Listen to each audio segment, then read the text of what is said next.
This is the WGNS Action Line, talking with Rutherford County newsmakers about what matters most to you. Your host, J. Paul Newman of the monthly District Attorney Show. The viewpoints and opinions expressed on this broadcast are the viewpoints and opinions of the speakers and do not necessarily reflect the viewpoints and opinions of this show, its host, or the management of this station. You are listening to WGNS.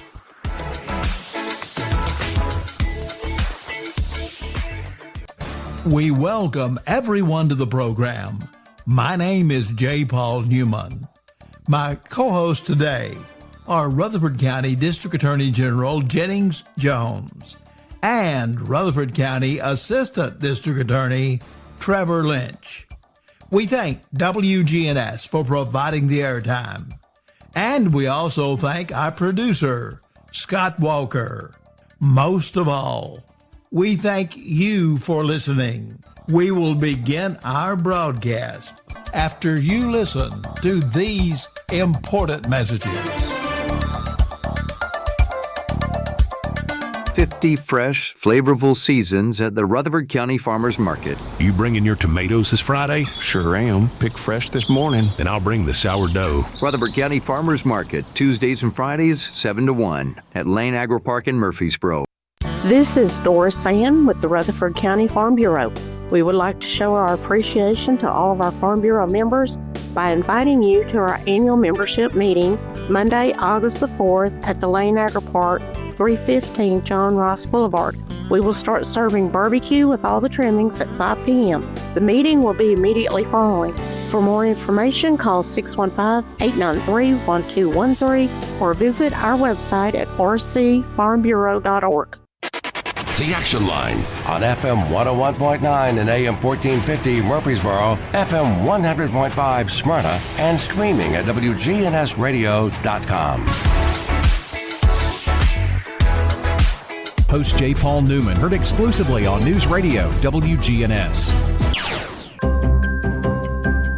In our cold case profile segment, we will highlight 3 unsolved murders. They are the 2019 murder of Terrell Ray, the 2016 murder of Fausto Hernandez, and the 2009 murder of Anthony Davis. To discuss those cases, we will welcome Detective James Abbott from the Murfreesboro Police Department. Every homicide, every rape, every robbery affects the entire community. People who are victims of these crimes need closure. The people who committed these crimes must be held accountable. Law enforcement needs the community's help in seeking justice.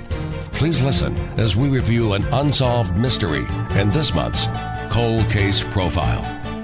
We welcome James Abbott to our microphones. Share with the audience your training, education, and your work experience. Good morning. My training experience, I've had numerous courses and training in homicide investigations, cold case homicide, murder investigations, interview, interrogation, and courses, search and seizure, crime analysis. I also have a bachelor's and a master's from Middle Tennessee State University. I'm currently working on my doctorate at University of Tennessee in Chattanooga. Recently completed my coursework, now working on my dissertation there. So, I mean, that's pretty much the extent of my experience. I'm always training. This job is one of those where you're always training. Today, we are going to be asking for the public's help in solving 3 unsolved homicides.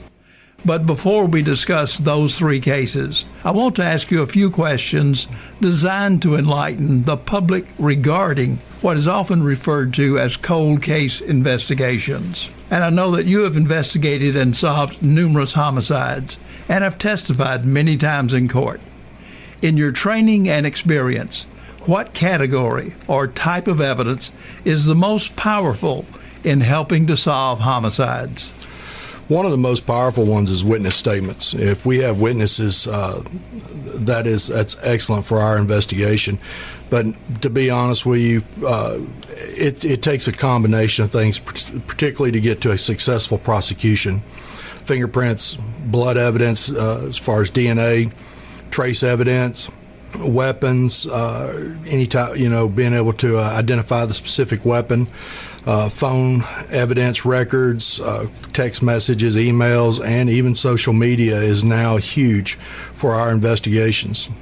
Research shows that homicides are most often solved because somebody tells you something, and that witness statements are the most important type of evidence for solving a homicide. Do you agree with that research? And can you share with us an example of witness statements solving a homicide? Yeah, I mean, it's very true. Matter of fact, one particular case you and I both worked on, which was the Ellis Wayne Smith homicide. You may remember we had numerous people coming forward saying that they had information about the case, and there was information that we had withheld about the investigation because all these people were giving us all this information, coming forward and telling us, but it was all false information. They were looking for maybe a break in the court system themselves or things. So by withholding that key information, when we actually did have two individuals that had spoken to the suspect and the suspect had actually told them what happened, when they came forward, it opened up the entire investigation and, of course, led to successful prosecution of the individual himself. Keeping in mind the importance of witness statements, what factors are helpful in obtaining witness cooperation, in your opinion? Some of the biggest factors for us is, number one, you have to build rapport and sometimes, in some cases, earn respect with the witness themselves. A lot of it comes down to likability. There's some people that will walk into an interview room and it's like flipping on a light switch. No one wants to talk to them. And it's the same way with, some people walking into a room anywhere. At the other times, there's others that will sit down, become very personal with that person, and they'll get them to talk. And also it comes down to getting the community as well, getting information out there to the community. A lot of times community members may hear someone talk about a case, and they're kind of limited on, well, who would they need to talk to? But if you get out there and you talk to people and get that information out there with the community, then they usually know who to talk to. So I always say, you've got to hand out your business cards like a politician. Let everybody know who you are and get that information out there. What do you believe is the most significant factor or factors for a homicide remaining unsolved? Usually the most significant factors for us that I have found over the years is a lack of witnesses and a lack of physical evidence. Those are the two key ones that usually hamper our investigations the most. With that as background, let's profile the three cases that brought you here today. First of all, will you tell us about the May 26, 2009 murder of Anthony Davis? On May the 26th, 2009, in the early morning hours of that day, a group of males identified as one white male, two Asian males, and a black male entered 2225 Norman Avenue here in Murfreesboro, Tennessee. It was during that time period that two of the males were armed with pistols. One of them was armed with an AK-47. There was other individuals present as well. Mr. Davis was sitting on the couch having a conversation with some individuals. We learned through our investigation that earlier that night, Mr. Davis had been involved in a drug deal that had gone bad over on State Street here in Murfreesboro. During that time period, he had left and gone over to Norman Avenue. These individuals found him over on Norman Avenue, and two of the individuals shot and killed Mr. Davis while he sat on the couch.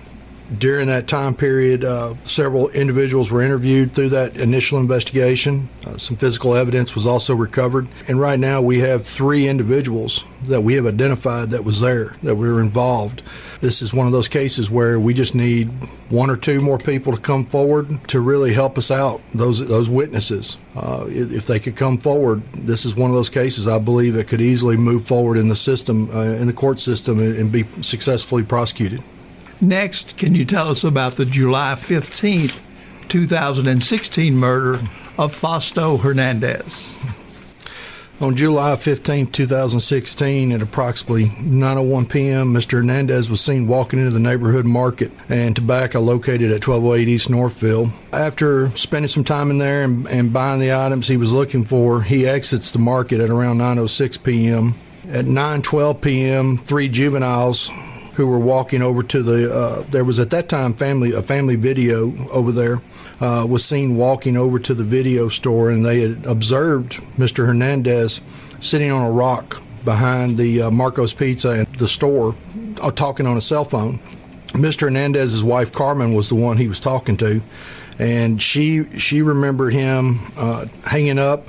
And then at around 9:15 p.m., about a minute afterwards, her phone rang again, and it was Mr. Hernandez. But this time she stated that she could hear him talking to someone, so it was kind of a pocket dial. So Miss Hernandez listened on the phone, and then the phone went dead again. At around 9:30 p.m., 4 more subjects walked by the rock area and saw Mr. Hernandez lying on the ground. They walked over to Family Video again. They also, too, walked over to Family Video to call 911. During this same time period, the 3 juveniles also had just walked out of the store or Family Video and walked by and seen Mr. Hernandez laying there as well, and also called 911. Mr. Hernandez, when police got there and arrived, medical personnel, he was immediately transported to Vanderbilt. The only thing that Mr. Hernandez could say before, due to his extensive injuries, was the only thing he could tell officers and medical personnel on the scene was that a black male had shot him. And after that, Mr. Hernandez was unable to be questioned, and he never recovered from those injuries, and he died at Vanderbilt. And our final case is the August 2nd, 2019 murder of Terrell Ray. On August 1st, 2019, Terrell Ray was celebrating his birthday with his friends and family. He had met one of his pastors in Nashville for dinner. They talked about work and other things that he was wishing to do. After having dinner, he went and met up with a friend for a few minutes. They also talked, and then he left Nashville and drove to Murfreesboro. We know that Mr. Ray drove to Murfreesboro. We also know, thanks in part to, at the time, the red light cameras there, that we know that Mr. Ray, when he entered Murfreesboro, nobody was following him. There was no suspicious activity indicating that anyone came from Nashville following him. Mr. Ray drove from Nashville to Murfreesboro in his 2016 Chevrolet Camaro. We know that he arrived at 2:52 a.m. In the city, and then he arrived around 3 a.m. at 2850 Middle Tennessee Boulevard, which is the Villager Apartments. He went to apartment B building, which is where his girlfriend lived. He was coming to see her. She had gotten off work late that night, and he was coming to visit her after she had gotten off work. Mr. Ray parked his vehicle in the parking lot there and started to walk to her apartment. Mr. Ray was confronted by some individuals. We know that Mr. Ray never made it to the apartment. Mr. Ray was confronted by some individuals near the apartment building. At that time, one of the suspects, Mr. Ray dropped his items that he was in his possession, tried to run to his car. It may have even tried to resist in some ways when they were trying to rob him. And Mr. Ray was shot in the back multiple times. The suspects then took Mr. Ray's vehicle. They fled the scene in Mr. Ray's vehicle as well. The vehicle was recovered at around 4:30 a.m. that morning. It was thanks to the GPS that was on the vehicle, we were able to learn that the vehicle arrived at 43rd Avenue North in Nashville at around 4:30 a.m., and we recovered it shortly thereafter. This is one of those cases that really Mr. Ray was just coming to see his girlfriend, and it's one of those cases where it's a tragedy that he was gunned down like that, just like Mr. Hernandez, just like Mr. Davis, gunned down for no reason, for absolutely no reason. There is a $11,000 reward for Mr. Ray's murder case. If anyone has any information, the District Attorney's Office, General Jones, working with the Governor's Office, received a $10,000 reward from the Governor. And, of course, Crime Stoppers also. And, of course, there's Crime Stopper reward for the other cases as well. If anyone has any information, we would appreciate it. The monthly District Attorney Show, heard the first Friday of each month, exclusively on News Radio WGNS.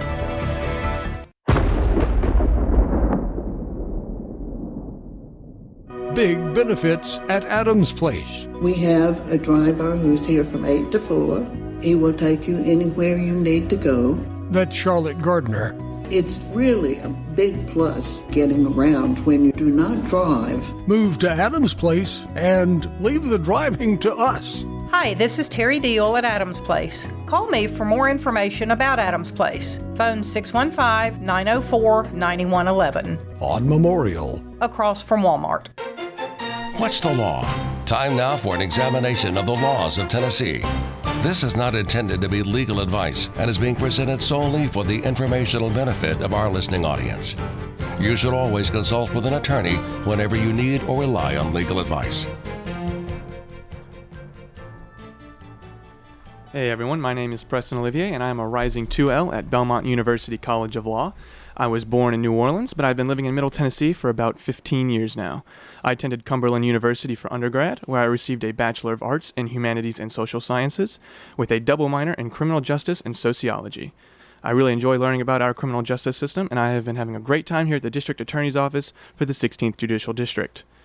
In my free time, I enjoy playing the piano, woodworking, and playing games with my friends. Today we're going to talk a little bit about what murder and homicide is and what some of the differences are. It's important to note that homicide and murder are two different terms. Homicide is a legally neutral term that refers to the killing of a person by another person. That killing could be criminal, or it could be justifiable or excusable. Murder, on the other hand, is a killing for which the perpetrator is criminally liable. Murder has multiple degrees of liability. Tennessee's homicide crimes include first-degree murder and felony murder, second-degree murder, voluntary manslaughter, reckless homicide, and negligent homicide. First-degree murder is the most serious type of murder as it involves premeditation and a purposeful mindset from the perpetrator. This means that the perpetrator had intended for the victim to die and took the time to reflect on or plan that killing. It is not necessary for a particular amount of time to pass to establish this premeditation requirement, and it's possible for a killer to premeditate a murder within only a matter of seconds. Moreover, some states distinguish between premeditation and deliberation and require both to be proven separately, but Tennessee makes no such distinction. Felony murder is another form of first-degree murder, and it involves a homicide that occurs during the commission of an enumerated felony, which usually includes dangerous crimes such as robbery, burglary, theft, arson, and so on. Second-degree murder is a homicide classified by the presence of implied malice aforethought, and where the perpetrator knowingly committed the homicide. A homicide committed knowingly means the perpetrator is substantially certain that death will result. An implied malice aforethought includes the intent to inflict grievous bodily harm or wanton recklessness manifesting extreme indifference or callousness to the value of human life, also known as depraved heart murder.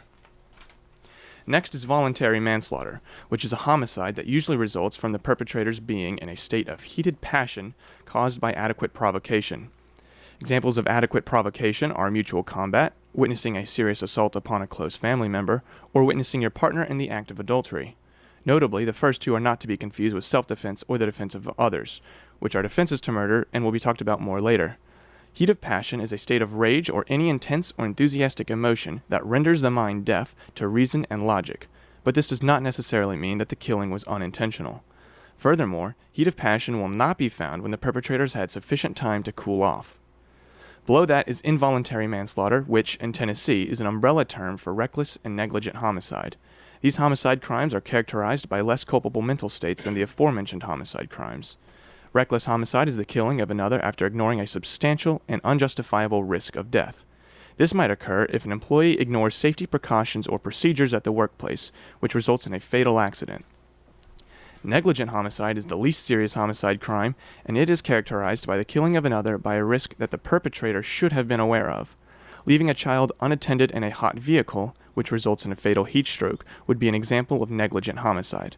In this case, while the parent intended no harm to befall the child, the parent should have been aware of the risk of death.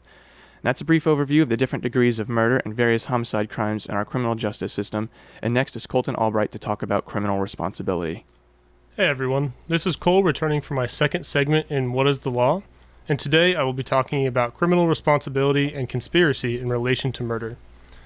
At its core, criminal conspiracy involves an agreement between two or more individuals to commit an unlawful act. This agreement forms the foundation of the offense, making it possible for individuals to be held accountable for their involvement in planned criminal activities, even if those activities never come to fruition. Under conspiracy law, each member of the conspiracy can be held responsible for the actions of their co-conspirators, even if they were not directly involved in every aspect of the crime. This concept relates to our topic today through felony murder. Felony murder is defined as the following under Statute 39-13-202, Section 2. A killing of another in the preparation of or in the attempt to perpetrate any first-degree murder, arson, robbery, burglary, theft, kidnapping, aggravated abuse of an elderly or a vulnerable adult in violation of Statute 13-15-511, aggravated neglect of an elderly or a vulnerable adult in violation of 39-15-508, aggravated child abuse, aggravated child neglect, or aircraft piracy, etc. The statute goes on to list several more enumerated felonies, which, if undertaken by the defendant, could lead to a felony murder charge. Essentially, felony murder uses the concept of criminal responsibility to hold those who commit the enumerated felonies listed in the statute accountable for the deaths of those who were likely to result from their criminal actions.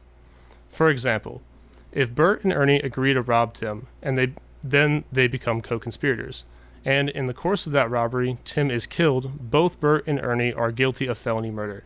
This is true regardless of how Tim is killed. This is true even if, for example, Bert kills Tim by shooting him and Ernie didn't even know Bert had a gun. This concept can be applied to the facts of endless possible scenarios, but it boils down to one simple point. By engaging in an activity so dangerous as robbery or another type of enumerated felony in the statute, individuals or co-conspirators' intentions towards taking the victim's life become irrelevant. If an individual dies as a result of their criminal actions, all involved are guilty of felony murder. And now we have Zach to talk about some defenses to murder. A defendant charged with a homicide crime has a number of options. Of course, if given the option, a defendant could take a plea deal. Alternatively, for a number of evidentiary reasons, the defendant may bring a motion to dismiss the charge. If these options either fail or are undesirable, the defendant can mount a good old-fashioned defense. But what sorts of defenses are available to the defendant? When the state charges someone with a homicide crime, the state has to prove the elements of that crime beyond a reasonable doubt. Because everyone in America enjoys a presumption of innocence, the defendant has no duty to prove anything. Thus, many defendants simply contest that the state has proven the elements and may present evidence to weaken the state's proof. Beyond simple defense against the state's proof, someone charged with murder may admit to the killing, but attempt to prove facts that reduce or eliminate criminal liability. A defendant may affirmatively defend themselves in a number of ways that, broadly speaking, fall into two categories: justification and excuse. The difference between these categories is implied by their names. A homicide is justified if circumstances warranted the killing. A homicide is excused if circumstances made it so that the defendant can't be blamed for it. In other words, someone with a valid justification can't be held criminally responsible because they did the right or reasonable thing, whereas someone with a valid excuse might have done the wrong thing, but it wasn't their fault in a way that warrants criminal punishment. The most commonly known justification for homicide is self-defense or defense of others. To succeed in a claim of self-defense or defense of others requires that the defendant acted on an honest and reasonable belief of imminent danger of death or serious bodily harm to himself or another, and that his actions were necessary to avert the danger. In Tennessee, a defendant goes about asserting self-defense or defense of others in a homicide case by submitting evidence sufficient for the court to rule that there is a legitimate jury question of self-defense. If the court so rules, the burden shifts to the prosecution to prove that the defendant did not act in self-defense or defense of another. Perhaps the most famous example of an excuse for homicide is insanity. Defendants are presumed sane, so a defendant asserting the defense of insanity must prove by clear and convincing evidence that they were unable to appreciate the nature or wrongfulness of their actions. That's a serious burden, and it's generally a finding based on expert testimony. So contrary to popular media, faking insanity isn't a great idea. To prevent surprise, defendants are required to disclose their intent to assert insanity to the prosecution in writing. If a defendant is found not guilty by reason of insanity, then the court will order an evaluation to determine what steps are necessary to keep the defendant and the public safe. A defendant who successfully asserts a justification or excuse will not face criminal punishment. But there are also ways to defend against a homicide charge that merely reduce the defendant's level of culpability. Preston got at this earlier when he described the different categories of homicide crimes and the levels of culpability related to each. Someone charged with murder may, for example, attempt to prove that they acted in the heat of passion under adequate provocation, which, if successful, would bring the conviction down from some form of murder to voluntary manslaughter. So, to recap, there are many crimes that fall under the broad label of homicide. Preston told us about first and second degree murder, voluntary and involuntary manslaughter, and reckless and negligent homicide, and how each of those crimes involves a different level of culpability, a different type of intent, and can be proven in a number of ways. Further, there are ways other than killing people to end up on the hook for homicide.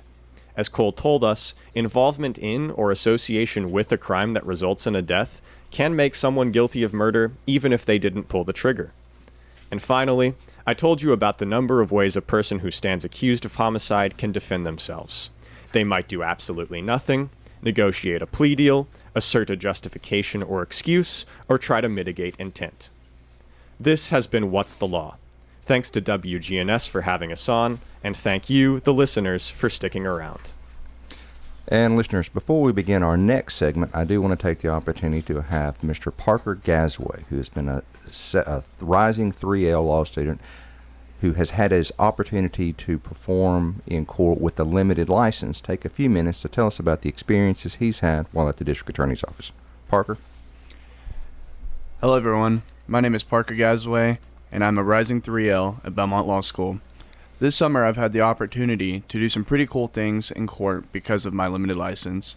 A limited license gives me the opportunity to participate in various legal proceedings under the supervision of an experienced attorney. Probably the coolest thing that I was able to do because of my limited license was because I was able to sit and participate throughout a homicide trial. This is an awesome experience for me for a few reasons. For starters, it's a homicide trial. This is something that many law students dream about. The stakes were high for the two defendants, so this made the trial that much more interesting. Additionally, because of my limited license, I got to participate throughout the trial. I got to read the indictments to the court. During this, I told the jury what the two defendants were being charged with. I also got to read 2 stipulations to the jury. These stipulations were from 2 different TBI agents who were not able to come to court. I read to the jury what the agents would have testified to. After this, my participation throughout the trial was limited, but I was able to sit with Mr. Lynch and Miss Chisholm Hall. I helped them by taking notes and keeping track of their evidence. I would like to thank Mr. Lynch and Miss Chisholm Hall for giving me the opportunity to help out on this case. Now, I will hand it over to the District Attorney, Mr. Jennings Jones, to discuss what's inside the courts. WGNS Action Line, talking with Rutherford County newsmakers about what matters most to you. Weekday mornings at 8:10 on News Radio WGNS. The Braves, MTSU, local sports. Yeah, we got them. Your local sports connection is WGNS, AM, FM, online. Discover hidden treasures at the Garden Patch Thrift Shop on Spring Street in Murfreesboro. Whether you're searching for stylish clothing, sturdy furniture, or even large appliances, we've got them all at prices that you'll love. But here's the best part. 100% of your purchase supports Greenhouse Ministries, serving over 70 families a day. Your shopping dollars go straight back into the community, making a real impact. Shop smart and give back at the Garden Patch Thrift Shop on Spring Street in Murfreesboro. This is Inside the Courts. A look at this month's trials, pleas, and grand jury action. Inside the Courts is presented as a courtesy of the Rutherford County Clerk's Office. Good morning, everyone. This is your District Attorney General, Jennings Jones, and today I will be your tour guide through this episode of Inside the Courts. We begin this segment by stating that none of the defendants named in any upcoming trials or hearings have been convicted, and they are presumed by our law to be innocent. With that as a prelude, we will now go inside the courts. On April 6th of 2022, officers with the Murfreesboro Police Department responded to an apartment on Las Casas Road and located a deceased male identified as Ryan Walcott. Mr. Walcott's roommate found Mr. Walcott lying on the floor. Mr. Wolcott had been deceased for a minimum of 24 hours, and the cause of his death was determined to be from multiple stab wounds and multiple blunt force trauma injuries. Mr. Wolcott's roommate had been staying with a female friend for a few days. The roommate advised of a third roommate, Mr. Alistair Jennings. Mr. Jennings had a known drug problem and a history of violence. Mr. Jennings was located and interviewed, initially denying living at the apartment and denied knowing the victim. Mr. Jennings claimed he had entered the apartment before, but only through the window and did not have a key to the door. However, Mr. Jennings was found to be in possession of keys to the apartment. This was of note because the victim's body was blocking the front door and evidence showed the window was unlocked. Mr. Wolcott's roommate had advised officers that the doorway is blocked, but he could not see Mr. Wolcott. Responding officers had to use force to make entry into the apartment. Mr. Jennings later confirmed he did know the victim and did live at the apartment. Mr. Jennings also had several cuts on his hands consistent with offensive wounds, injuries caused during an assault of another with a knife. He initially denied any altercation with Mr. Wolcott, but Mr. Jennings was wearing a hospital band, and officers obtained his medical records. Mr. Jennings reported to the hospital staff that he had been in a fight with his roommate. Mr. Jennings was charged with first-degree murder and aggravated assault resulting in death. He appeared before the General Sessions Court for a preliminary hearing on September the 12th of 2022, and the matter was bound over to the Rutherford County Grand Jury. On June 25th of this year, Mr. Jennings entered a plea of guilty to second-degree murder and received a 22-year sentence to be served in the Tennessee Department of Corrections. The defendant was represented by counsel Mr. Ben Wetzel, and the state was represented by Assistant District Attorney Matt Westmoreland.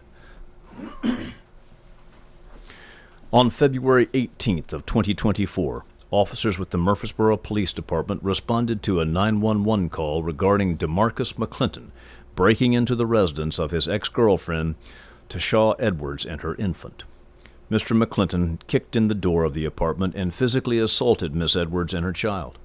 911 was called immediately by others, and officers responded quickly. Mr. McClinton was charged with aggravated burglary, aggravated assault, domestic assault, and child abuse. A preliminary hearing was held on March 19th of last year, and the matter was bound over to the grand jury. On May 22nd of this year, a jury trial began, and on May 23rd, a jury of his peers convicted Mr. McClinton of all charges. A sentencing hearing is scheduled for August the 19th of this year. The defendant was represented by counsel Mr. Ben Wetzel, and the state was represented by Assistant District Attorney Dana Miner. On January 15th of 2023, officers with the Murfreesboro Police Department responded to an apartment on Cobalt Row regarding a shooting that had occurred during the early morning hours. It was reported that 2 victims had been at the apartment, and when they left, they were followed by the defendant, who drove alongside and then behind them. Around the intersection of South Rutherford Boulevard and MLK Jr. Boulevard, the defendant began to fire into the car of the victims. Bullets struck the rear passenger door, the headrest of the front passenger seat where one victim was seated, and the front windshield and driver window where the other victim was seated. This shooting was witnessed by a Rutherford County Sheriff's Department deputy who was coincidentally at the intersection traffic light. The deputy pursued the defendant out into the county and back into Murfreesboro, where the deputy was required to terminate his pursuit for safety reasons. Shortly thereafter, the defendant wrecked his vehicle and was arrested by the Murfreesboro Police Department. A preliminary hearing was held on April 23rd of last year, and the court bound the matter over to the Rutherford County Grand Jury. On July 14th of this year, a jury trial was held, and on July 17th, a jury of his peers found Mr. Robertson guilty of 2 counts of attempted second-degree murder and 1 count of aggravated assault. The defendant was represented by counsel Miss Amanda Gentry, while the state was represented by Assistant District Attorneys Tammy Reddick and Sarah Davis. On August the 17th of 2020, officers with the Murfreesboro Police Department responded to a residence on Fowler Street in reference to a stabbing. Officers located the body of Mr. Gregorio Zatino. Mr. Zatino had been stabbed multiple times, once in the neck, ultimately causing his death. Mr. Zatino was outside when the attack occurred, but was able to stumble inside and make contact with one of his roommates. Mr. Zatino told his roommate that Carmen de la Cruz had stabbed him. Mr. Zatino's blood alcohol content was a .223, and other roommates advised that there had been a verbal argument between Zatino and de la Cruz earlier in the evening. There were no witnesses to the attack. However, officers located 3 knives in the outside area where the assault took place. Mr. de la Cruz was located, and a search of his car revealed a kitchen knife with Mr. Zatino's blood on it. Mr. de la Cruz told officers that he and Mr. Zatino had gotten into a fight and that Mr. Zatino had pulled a knife on him. He took the knife away from Mr. Zatino and stabbed him. Mr. de la Cruz claimed he did not know how many times. Inconsistency in Mr. de la Cruz's account led officers to charge him with second-degree murder and aggravated assault, resulting in death. A preliminary hearing was held on September 24th of 2020, and the case was bound over to a Rutherford County grand jury. On July 31st of this year, Mr. de la Cruz pled guilty to voluntary manslaughter and received a 7-year sentence to serve in TDOC custody. The defendant was represented by counsel, Mr. Chris Fisher, and the state was represented by Assistant District Attorney Trevor Lynch. On May 18th of 2022, officers with the Murfreesboro Police Department responded to a call of shots fired at a tennis court on campus at Middle Tennessee University. Officers responded and located 2 gunshot victims, Mr. Hassani Brewer, who later died from his injuries, and Mr. Xavion Amos, who survived his injuries. Detective David Miller with the Murfreesboro Police Department was assigned as lead investigator. From one witness on scene and with the assistance of MTSU security cameras, detectives were able to identify several young males entering the tennis courts just after the graduation ceremony for Riverdale High School students. 2 of the individuals, Mr. Brewer and Mr. Amos, had agreed to fight. The fight was observed by 4 other males, including Mr. Dante Martin, a friend of Mr. Amos. During the course of the fight, Mr. Martin pulled a handgun and began to fire into the fight, striking Mr. Brewer multiple times as well as hitting Mr. Amos. Subsequently, Mr. Martin was charged as a juvenile with first-degree murder and attempted second-degree murder. The state petitioned the juvenile court to transfer Mr. Martin to adult court and be allowed to prosecute Mr. Martin as an adult. A hearing was held and the juvenile court agreed to the transfer. On December of 2023, Mr. Martin was indicted for first-degree murder, attempted first-degree murder, aggravated assault, reckless endangerment, possession of a firearm on school property, employing a firearm during the commission of a dangerous felony, and reckless endangerment. On March 20th of this year, Mr. Martin entered pleas of guilty to second-degree murder and aggravated assault, receiving a sentence totaling 15 years to serve in the custody of the Tennessee Department of Corrections. Mr. Martin was represented by counsel, Mr. Jacob Findley, and the state was represented by Assistant District Attorney Matt Westmoreland.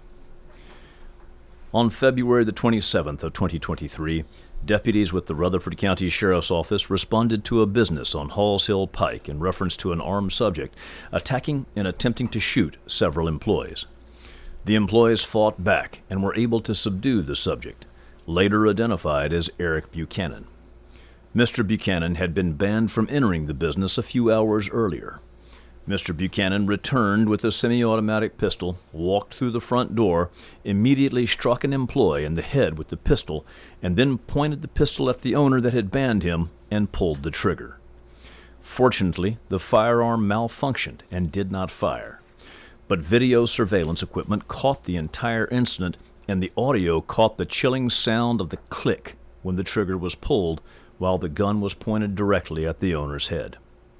At this moment, several individuals jumped in to physically restrain Mr. Buchanan until law enforcement arrived. Detective Monica Fonseca was assigned as the lead investigator.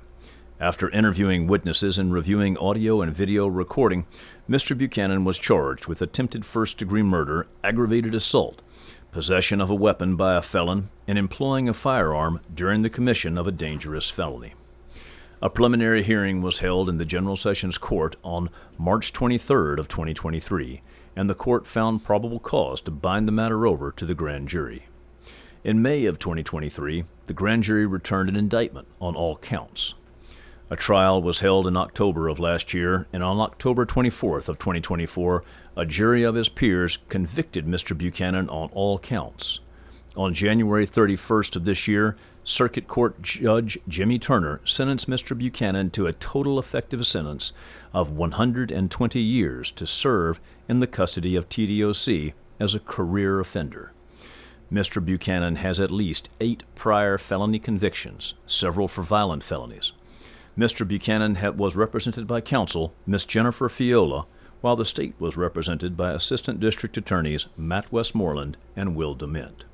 On December 1st of 2021, officers with the Murfreesboro Police Department responded to 1421 Old Las Casas Pike after the body of Shanna Gibson was discovered. Miss Gibson had died from an apparent gunshot wound to the head.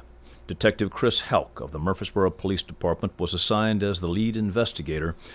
The victim's boyfriend, Myron Jenkins, was missing from the residence, but was later located at St. Thomas Rutherford after his father had attempted to have him admitted. While on scene, officers located a black firearm outside by the driveway. Detectives interviewed Mr. Jenkins and who attempted to feign insanity. Mental health experts determined that Mr. Jenkins was competent and that the defense of insanity was not supported. At the conclusion of Detective Houck's investigation, Myron Jenkins was charged with first-degree murder. On April 25th of this year, a jury of Mr. Jenkins' peers convicted him, as charged, of first-degree murder and possession of a firearm by a convicted felon. Mr. Jenkins is currently incarcerated at the Rutherford County Adult Detention Center. He was represented by counsel, Mr. Charles Ward, while the state was represented by Assistant District Attorneys Sarah Davis and Dana Miner. And that will conclude today's look inside the courts. Rutherford Issues with Brian Barrett, hitting right at what matters most to all of us here in the heart of Tennessee. Weekday mornings at 10 on WGNS, AM, FM, and online. The monthly District Attorney Show, heard exclusively on News Radio WGNS the first Friday of each month. If you missed any part of this program, it will be available shortly as a podcast on the WGNS website. As we end our program today, we thank WGNS for providing the airtime. And we thank our producer, Scott Walker. Most of all, we thank you for listening. We leave now by saying, a safe community is the responsibility of each and every one of us. For my 2 co-hosts, Rutherford County District Attorney General Jennings Jones and Rutherford County Assistant District Attorney Trevor Lynch. This is J. Paul Newman, bidding all of you a safe and blessed day. The District Attorney's Office thanks you for listening to today's program. If you have any information regarding criminal activity in our community, please contact one of our law enforcement agencies. The information presented on today's show is solely for informational benefit and not intended to be legal advice. You should always consult an attorney whenever you need or rely on legal advice. Rutherford County's most trusted name in news. Talk Radio WGNS, Murfreesboro.